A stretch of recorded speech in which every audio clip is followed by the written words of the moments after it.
Alrighty, so this might be the first time in my channel history that I'm actually doing a review of a preseason match. And normally I don't do review or pay too much attention to preseason game because most of them are pretty meaningless, and that it's all about guys that are getting back to match fitness, and also you see head coaches giving some of the youngster and even some of the reserve team chance, and also maybe even experiment the format a little bit and the tactics as the season is about to begin. But because of the fact that Inter Miami have just about to embark on a historic world tour that they're going to go through in these next 20 days, I thought, you know what, might as well just do a review. And since, I always love to review on this channel, and it's been over a month and a half since I've done my last review of MLS Cup between Columbus and LAFC.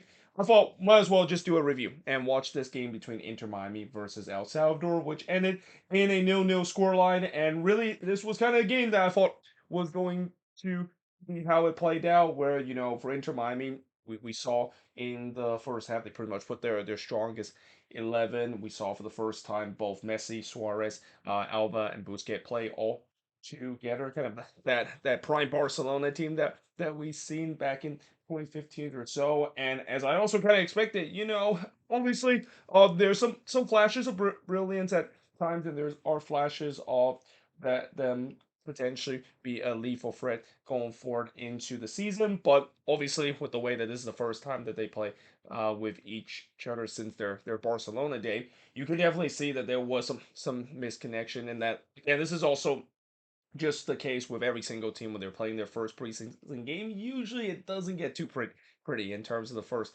preseason game, with a lot of these players just getting back into competitive edge for the first time in months.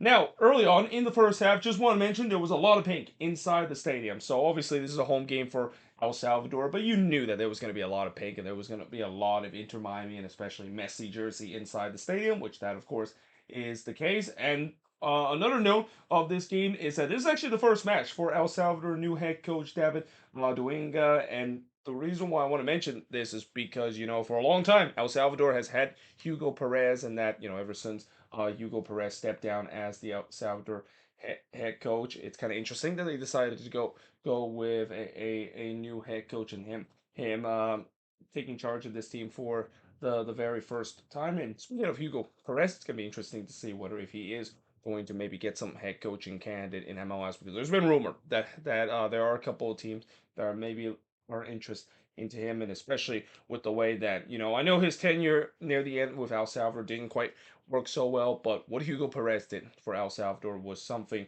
nothing short of a miracle.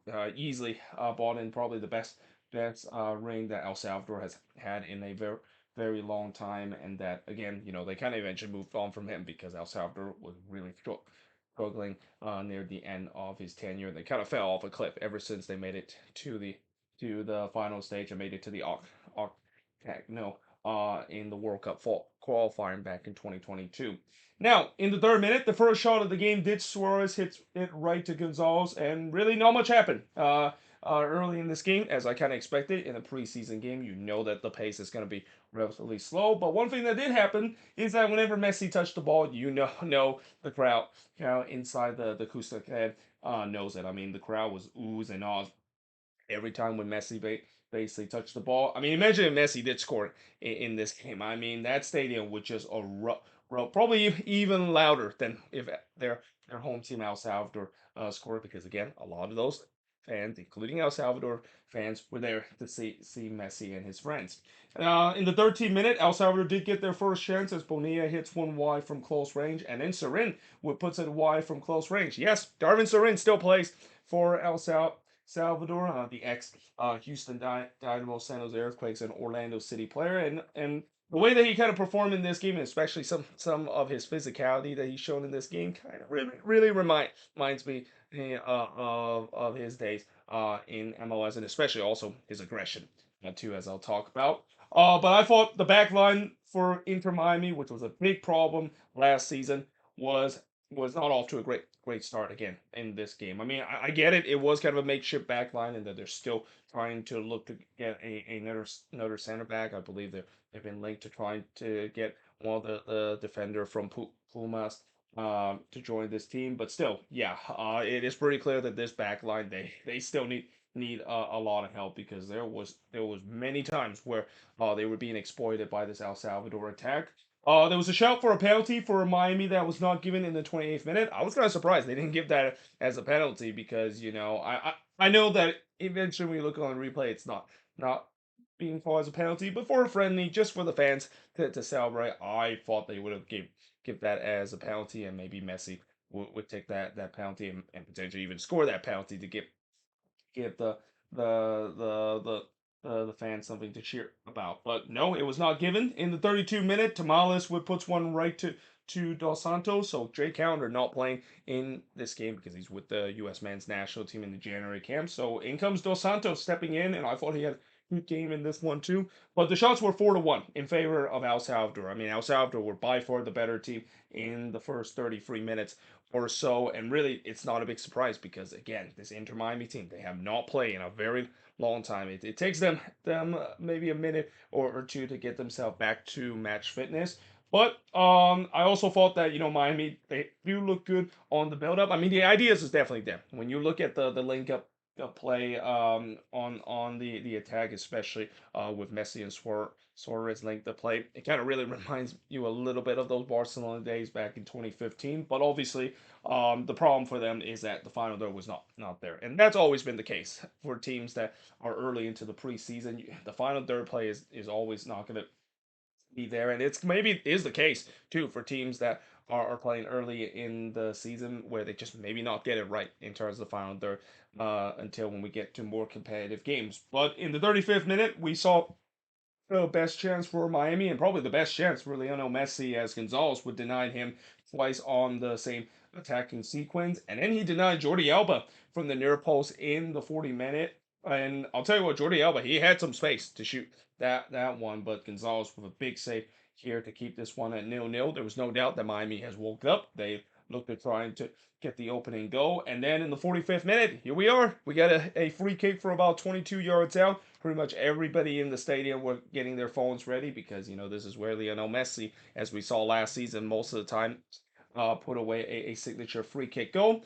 Unfortunately, it didn't happen. In fact, it was a very strange kind of setup for El Salvador. They only had like a two-man wall, despite the fact that this is a free kick from about 24 yards out, and they basically crowded the box up there. Which again, it's a weird kind of setup. I've never seen teams decided to do that, and I can understand then maybe they were trying to set up a two-man wall, hoping that maybe they give their goalkeeper a sight of seeing where that ball goes. But then the argument to that is that you have so much body in the box. I mean, that kind of is a counterintuitive of what you're trying to do. But it didn't really matter because Messi did struck that strange two-man wall there, and we head to halftime, scoreless between both of these teams, and that was pretty much the end of the Messi, Suarez, Alba, and Busquets show because in the second half, they were immediately subbed off in to or subbed out of this game, and despite that, there was still a pretty packed crowd inside the Kus Clan. I mean, it makes sense because ticket prices from what I heard was around like $200+ and so forth. I mean, you're obviously going to stay to the very end, especially for most of those people. This is a once in a lifetime experience. But there was no doubt that I think well in the first half, it was pretty clear that the fans inside the stadium was kind of cheering for both Messi and their home team. In the second half, it completely changes. I mean, it was pretty clear that in the second half, it felt more like an El Salvador home game, in where every time when El Salvador has a chance, all the crowd was on their feet. But every time Miami has a chance, you didn't really see the cheering and the anticipation as what we saw in the first half. But that being said, they were on the front foot early in the second half. And then in the 61st minute, we had some tempers flare after Serin put a late challenge on Gregory. Obviously, Gregory did not like it. He kind of retaliated. And knowing Darwin Serin and how he's kind of a short fuse kind of player, yeah, it's not surprised that he and Gregory had some choice words and had some pushing and shoving. And just also a reminder that, yeah, just because this is a friendly doesn't mean that there's going to be some tempers flare. And that this is also why I love for friendly matches that you just don't see in other sports where even in an exhibition like that, there's going to be some competitive edge and that yeah, knowing the fact that again, it's not surprised that Seren, of course, is involved in it because he always have a short fuse, and this is definitely one of those moments where he was not appreciated. That Gregory tried to retaliate, trying to kick that a little bit, and then we had some more pushing and shoving in the 67th minute, and it's involving the same players, Sarin and Gregory. I mean, I'm pretty sure both of these players were not trading shirts after this game is over. But that being said, in the 71st minute, this is probably the worst nightmare for Inter Miami heading into this game, which is the last thing they need is to have a player injury, especially a key player too, like Facundo Farias, who had a really good season last year, and I thought he could be a big part of this team heading into this season. And then he had to be stretchered off with a apparent knee injury. Now, from what I heard, it seems like it might be a high ankle sprain. You just hope it's not a serious injury, especially you do not want to see that as a potential ACL kind of injury, because that's the last thing you want if you're Inter Miami in a meaningless game like that. And this is also where this could be a risk for Inter Miami as they go through this global tour, where guys are going to be not only fatigued but also injuries could be part of it. And this is definitely not what Inter Miami want to see. I've seen Farias has to be subbed off with a knee injury, and to add insult to injury, no pun intended, that is, they were also down to 10 men because they already put out all their substitute, at least outfield player, that is. I think they still have the goalkeeper off the bench, but obviously you're not going to bring the goalkeeper off the bench for an outfield player. So yeah, they had to play down to 10 men, and this is where El Salvador kind of capitalized, as in the 80th minute, Martinez would puts it high from long range, and then the post denied Vasquez on the header in the 82nd minute. There was no doubt El Salvador clearly wants to win this. They were pushing to try to get the winner. Vasquez had another chance in the 3rd minute, but he hits it wide as the flag went up, so that wouldn't have counted even if that was in the back of the net. But in the end, it ends scoreless between El Salvador and Inter Miami. The shots in this one, 10 shots for the 6 that Miami has, 3 shots on goal for the 2 that El Salvador has, 8 shots off target for the 3 that Miami has, and possession-wise, 67% possession compared to 33% possession that El Salvador has in this game. And also for Miami, it's a quick turnaround because now they have to come back to the U.S. They're playing another preseason friendly, this time in Dallas and at the Cotton Bowl against FC Dallas. And that, yeah, obviously, as I mentioned, this tour that they're embark on, it is going to be really brutal. And that, obviously, the big negative coming out of this game is you wonder what's the status of Facundo Farias. You hope it's not a serious injury, because again, this is the first game of this long preseason game, and this is where again I mentioned before. Well, it's great to see Inter Miami are carrying the MLS flag and go on this historic global tour. The big concern about this is the fact that they might burn themselves out before the season begin. And which team really wants to play Inter Miami right now, or very happy to play Inter Miami in the beginning of the season? It's gonna be RSL. I mean, RSL is probably very happy the fact that by the time they do play their first game against Inter Miami, they would be just coming off their last game against New Old Boys, and coming off of just an incredible long global tour that they already mentioned, like 22,000 or 23,000 mile that they're gonna lock in in just 20 days.